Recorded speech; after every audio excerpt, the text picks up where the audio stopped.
أوحي إلي أنه استمع نفر من الجن فقالوا إنا سمعنا قرآنا عجبا۔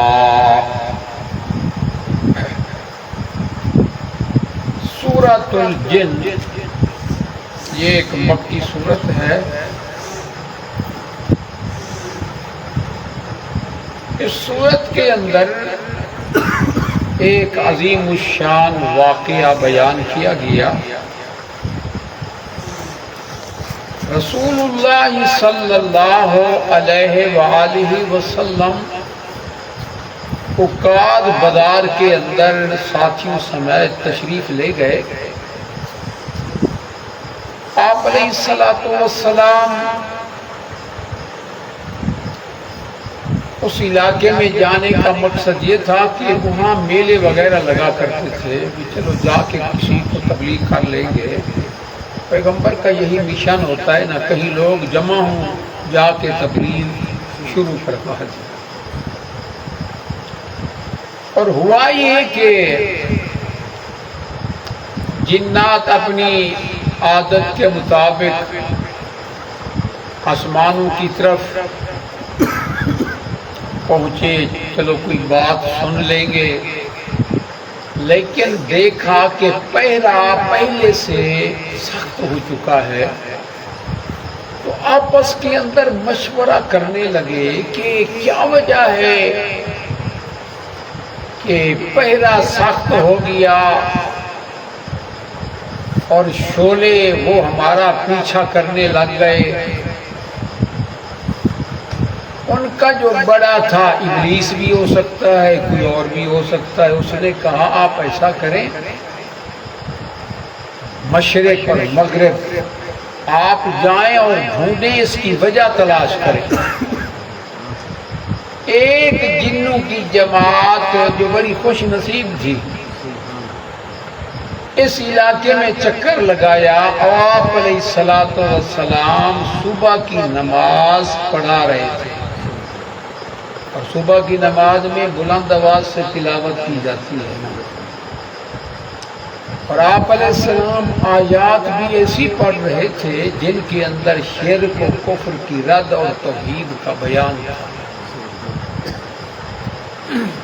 جنات آئے، انہوں نے اللہ کے قرآن کو سنا اور ایک دوسرے کو کہنے لگے جس بات کی تلاش میں تھے نا، بس پتہ چل گیا ہے، یہ قرآن اترا ہے نا اس محمد پہ صلی اللہ علیہ وسلم، اسی وجہ سے پہرا سخت ہو گیا۔ اب دیکھیں وہ جنات کی جماعت آئی، اللہ کے قرآن کو سنا اور قرآن سے متاثر ہوئے، اور پھر اس کے بعد وہ ایک دوسرے کو کہنے لگے کہ اب تک تو ہم سنی سنائی باتوں میں لگے رہے، اور ہم نے سمجھا کہ کیا یہ جنات انسان یہ غلط تو نہیں بات کرتے، ہم اللہ کے ساتھ شریک ٹھہرا رہے تھے، لیکن آج سے عہد کرتی ہیں آئندہ ہم کوئی شریک نہیں بنائیں۔ لیکن آپ علیہ الصلوۃ والسلام کو جنات کے آنے کا، قرآن کو سننے کا، واپس جانے کا آپ علیہ السلام کو کوئی علم نہیں تھا۔ عالم الغیب اللہ کی ذات ہے، اور جنات جب اپنی صورت میں ہوں، کبھی اللہ دکھا بھی دیتا ہے، ایسے واقعات بھی ہیں۔ ایک موقع پہ آپ علیہ السلام صبح کی نماز، آپ علیہ السلام رات کے نوافل پڑھ رہے تھے، تو کیا کام کیا، شیطان وہ آپ علیہ السلام کی نماز کے اندر شرارتیں کرنے لگا۔ آپ علیہ السلام نے اس کو پکڑ لیا اور ارادہ فرمایا کہ اس کو مسجد کے ستون سے باندھ دیا جائے، اور صبح کو ساتھیوں کو میں دکھاؤں کہ دیکھو یہ شیطان کو میں نے باندھ رکھا ہے۔ لیکن سلیمان علیہ السلام کی دعا یاد آئی تو یہ کام نہ کیا۔ خیر بات کیا چل رہی تھی، بات پر لمبی ہو جاتی۔ اللہ دکھا بھی دیتا ہے، یہ تو معجزہ ہے نا کہ جنات کو ان کی اصلی حالت میں دیکھ ہے نا، ورنہ اصلی حالت میں وہ نظر۔ خیر وہ چلے گئے جی واپس، اور اس کے بعد اللہ نے قرآن کو نازل کیا، اور اللہ سبحانہ و تعالی نے فرمایا میرے پیغمبر جنات کی جماعت آئی۔ پتہ چلتا ہے وہ جنات انسانوں کی زبان کو بھی جانتے ہیں، عربی زبان سے خوب واقف تھے۔ اب دیکھیں قرآن کی تلاوت کو سنا، قرات کو سنا، اتنی اثر ہوا، بڑے چلاک تھے، سمجھدار تھے کہ قرآن کو جو ہی سنا اس کے بعد کہنے لگے ہمارے رب کا مقام تو بڑا بلند ہے، آج سے ہم عہد کرتے ہیں ہم کوئی شریک نہیں بنے۔ اللہ اللہ جب ہدایت دینے سے آئے۔ ویسے بھی اگر غور فرمائے نا، بندہ قرآن کو توجہ سے سنے قرآن کا بڑا اثر ہوتا ہے، لیکن اگر ادھر ادھر توجہ ہو تو پھر کیا ہوگا، نہیں سمجھے؟ اب دیکھیں ذرا، بسم اللہ الرحمن الرحیم، قل اوحی الی، فرما دیجئے میری طرف وحی کی گئی ہے۔ اب دیکھیں الفاظ کی طرف غور کریں، بات سمجھ آئی۔ وحی کر کے اللہ نے مجھے بتایا، اور وحی کرنے سے پہلے مجھے اس بات کا علم نہیں تھا۔ قل اوحی الی انہ استمع نفر من الجن، جنوں کی ایک جماعت نے، انہ استمع، ایک ہوتا ہے سامعہ اور دوسرا ہوتا ہے استماع۔ سامعہ کا معنی ہوتا ہے سننا، اور استماع کا معنی سننا نہیں، توجہ سے سنا، سمجھے نا؟ اللہ توجہ سے قرآن کو سنا، غور کیا، تو اللہ سبحانہ و تعالی نے ان کو ہدایت بھی دے دی۔ سورہ احقاف کے اندر بھی جنات کا واقعہ بیان کیا، کئی بار آپ علیہ الصلوۃ والسلام نے جنات کو باقاعدہ تبلیغ بھی فرمائی۔ ایک رات آپ علیہ الصلوۃ والسلام، عبداللہ بن مسعود بیان کرتے ہیں، ایک رات آپ علیہ الصلوۃ والسلام غائب ہو گئے۔ اب پتہ نہیں، صحابہ کرام بہت پریشان ہوئے، حالانکہ اللہ کے ولی ہیں نا، صحابہ کی ولایت کا کوئی مقابلہ، عبد القادر جیلانی ایک نہیں کئی جمع ہو جائیں، صحابہ کا مقام کوئی پہنچ نہیں، بڑے پریشان۔ آپ علیہ السلام کی بالآخر تلاش شروع کر دی۔ آپ علیہ السلام ہیرا سے آ رہے تھے، صحابہ کرام نے کہا اللہ کے پیغمبر ہم تو تلاش کر رہے ہیں، بڑے پریشان۔ فرمایا ایک جن میرے پاس آیا اور اس نے مجھے آ کر دعوت دی کہ اللہ کے پیغمبر آئیں، جنات آپ کے انتظار میں تبلیغ فرمائیں۔ میں ان کو رات تبلیغ کرتا رہا۔ پھر عبداللہ ابن مسعود کہتی ہیں ہمیں اللہ کے پیغمبر پھر اس کے پاس ساتھ لے گئے، ہم نے وہ مقامات، سبحان اللہ اکبر، پیغمبر کی ذرا محنت تو دیکھو نا، اور ان کا حال بھی دیکھو۔ قل اوحی الی انہ استمع نفر من الجن، جنوں کی ایک جماعت آئی، استمع، جنہوں نے توجہ سے قرآن کو سنا، پھر اس کے بعد فقالوا، انہوں نے کہا انا سمعنا قرآنا عجبا، ہم نے آج ایسا قرآن سنا عجبا جو حیرت انگیز ہے۔ عجب تعجب ہے، لیکن تعجب ہماری زبان میں ایک اور بھی، یار بڑا تو عجیب بندہ ہے، لیکن یہ وہ نہیں ہے۔ عجبہ سے مراد کیا ہے؟ حیران کن، بے مثال، حیرت انگیز، ایسا قرآن ہم نے سنا، بے مثال۔ اِنَّا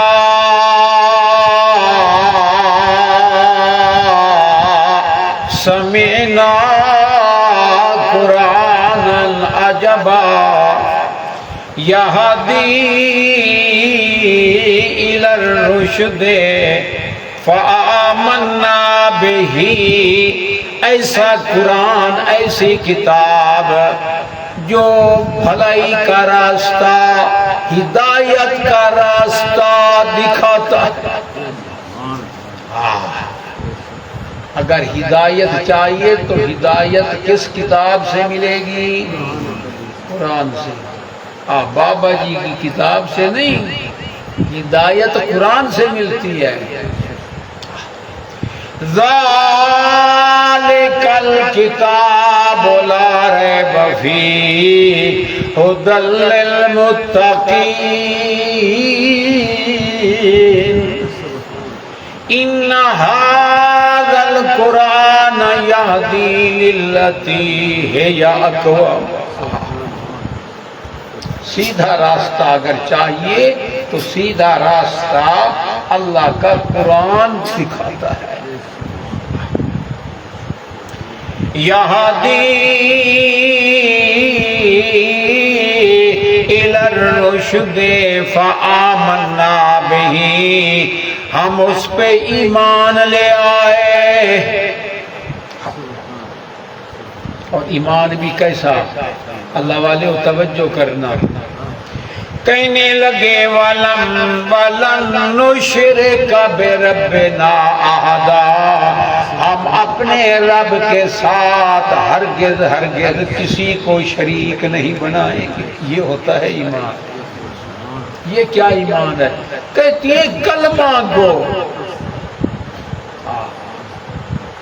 رات بھی ایک مفتی بڑی باتیں کرتا ہے کہ قرآن مقدم، قرآن مقدم، لیکن جو شرک کرے بس شرک تو کر رہا ہے، لیکن نہ اس کو مشرک کہا جائے گا اور اس کے پیچھے نماز بھی پڑھی جائے گی۔ میں اس کے ساتھ رات میں نے بات کرتی ہے، پتہ نہیں کیسی کیسے باتیں کرتی ہیں، شرک کرتے ہیں لیکن ان کو مشرک نہیں کہنا، اور نماز وغیرہ بھی ہو جاتی ہے۔ مقصد کیا ہوتا ہے کہ کوئی فرقے والے کو ناراض کر۔ ایمان وہ ایمان ہے، ایمان لے آنے کے بعد بندہ ذرہ بھر بھی شرک نہ کرے۔ سمجھ گئے اللہ والے ہو؟ الذین آمنوا وَلَمْ يَلْبِسُوا إِيمَانَهُمْ بِظُلْمٍ أُولَٰئِكَ لَهُمُ الْأَمْنُ وَهُمْ مُهْتَدُونَ۔ وہ بندے جو ایمان لے آئے اور ایمان لے آنے کے بعد ذرہ بھر بھی شرک کی ملاوٹ نہیں کی، ایسے لوگوں کے لیے اللہ وعدہ کرتا ہے اولئک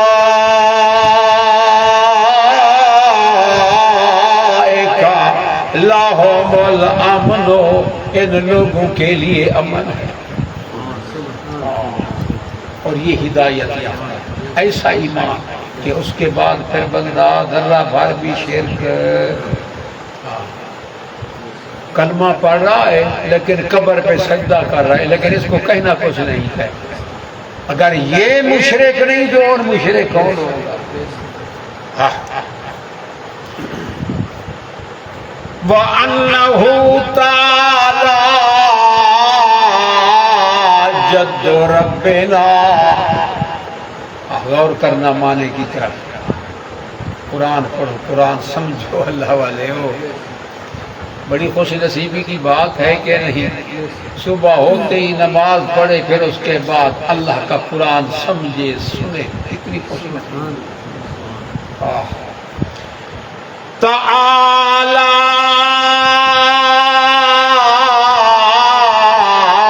جد ربنا، ہمارے رب کی شان بہت بلند ہے۔ قرآن سنا اور قرآن سننے کا اثر دیکھو۔ تعالی کا معنی کیا ہے؟ بہت بلند، اور جد کا معنی کیا ہے؟ شان۔ ہمارے رب کی شان بہت بلند ہے، اور یہ جملہ جو ہے نا بطور تمہید کے فرمایا، آگے رب کی بلندی کا بیان کتنا بلند ہے۔ متخذ صاحبۃ ولا ولدا، اللہ نے کسی کو بیٹا نہیں بنایا۔ بیٹا بنایا جاتا ہے یا بیٹا ہوتا ہے؟ او بھائی بیٹا ہونا، اللہ کا کوئی بیٹا ہے وہ تو بڑی دور کی بات ہے۔ اللہ کسی کو بیٹا بناتا بھی نہیں ہے۔ چلو یہ میرا بیٹا ہے، یہ میرا نائب ہے۔ اللہ کسی کو نہ بیٹا بناتا ہے، نہ کسی کو میرا اللہ نائب بناتا ہے۔ کوئی اللہ کا نائب نہیں ہے۔ سورۃ الاسراء کی آخری آیت ہے، حافظ حضرات بیٹھے ہیں۔ الحمدللہ الذی لم یتخذ ولدا،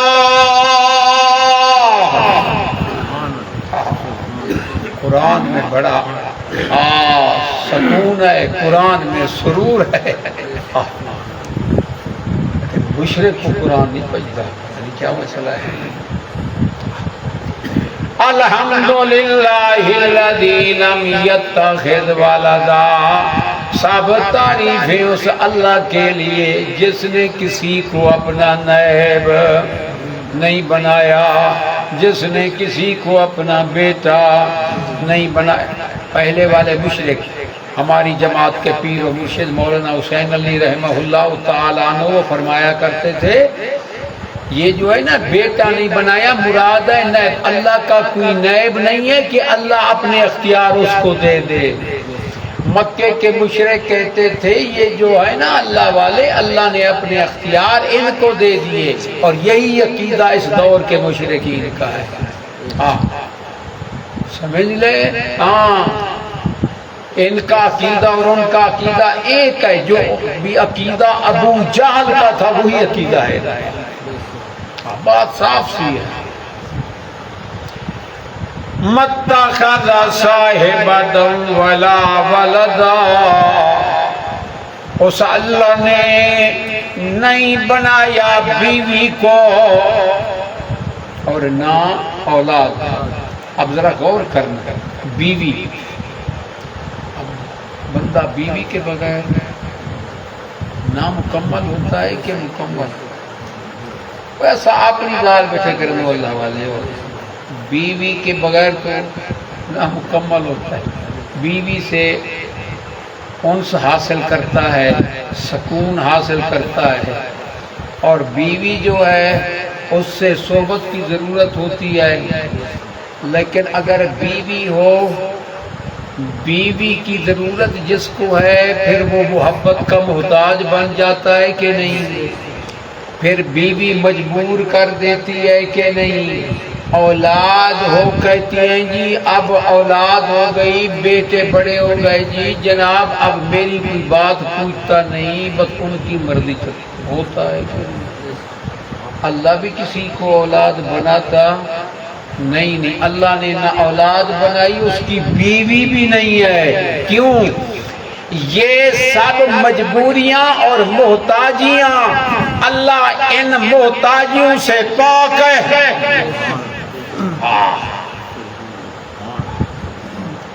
اولاد تو پھر مجبور کر، دوسری بات اولاد حصہ ہوتی ہے کہ نہیں؟ باپ کا جز ہوتی ہے، اور اللہ کا تو کوئی جز لم یلد ولم یولد، اس کا نہ باپ ہے نہ اس کی اولاد ہے۔ لیکن مشرک ظالم نے اللہ کا مقام نہیں سمجھا۔ اللہ اکبر. اور وہ کہنے لگے وَأَنَّهُ كَانَ يَقُولُ سَفِيهُنَا عَلَى اللَّهِ شَطَطًا، اور بے شک ہمارا بے وقوف اللہ کے بارے زیادتی کی بات کرتا. اب تک ہمیں شرک میں مبتلا کر رکھا تھا ظالموں نے. کتنی بے وقوف ہیں یہ. مشرک بے وقوف ہوتا ہے نا. دیکھیں وہ جین کہہ رہی ہیں صفی وید کا سیگا ہمارا وہ جو سردار ہے نا ابلیس بھی ہو سکتا ہے اور پھر ان کے علاقے کا کوئی بڑا بھی ان کا جن ہو سکتا ہے. صفی بے وقوف تھا وہ. تو ہمیں اس نے غلط اور نظریے پہ عقیدے پہ اس نے ہمیں قائم کیا ہوا تھا رکھا ہوا تھا اور بڑی زیادتی کی بات ہمیں شرک میں اس نے لگا رکھا تھا. یہ تو قرآن کو سنا اب پتہ چلا تعالی جد ربنا. ہمارے رب کی شان تو بہت بلند ہے. اس کا تو کوئی شریک کوئی سانجھی کوئی حصے دار نہیں ہے. اللہ اکبر اللہ اکبر. وَأَنَّا ظَنَنَّا أَن لَّن تَقُولَ الْإِنسُ وَالْجِنُّ عَلَى اللَّهِ كَذِبًا، اور بے شک ہم نے گمان کیا کہ ہرگز انسان اور جن یہ اللہ کے بارے جھوٹ بات نہیں کرتے ہوں گے. یہی وجہ ہے کہ ان کے کہنے پہ ہم بھی شرک کر رہے تھے. عام طور پہ کہتے ہیں اچھا یہ سارے لوگ غلط کہتی ہیں ہمارے بڑے کیا ان کا بھی عقیدہ غلط ہے. یہ دلائل دیتی ہے نا وہ جنی گال پہ آ گیا. ہم نے تو یہ سمجھ رکھا تھا کہ دیکھیں انسان یہ جن یہ کوئی جھوٹ تو نہیں بولتے ہوں گے بات ان کی ٹھیک ہے بس یہی عقیدہ صحیح ہے بس یہ جو نیک بندے اللہ کے پیارے یہ اللہ کے شریک ہیں. لیکن اب پتہ لگا کہ یہ تو بڑے بے وقوف ہیں اور ہمارے رب کا مقام تو بڑا بلند ہے. اس اللہ نے بے مثال کتاب نازل فرمائی. سبحان اللہ سبحان اللہ اللہ اکبر اللہ.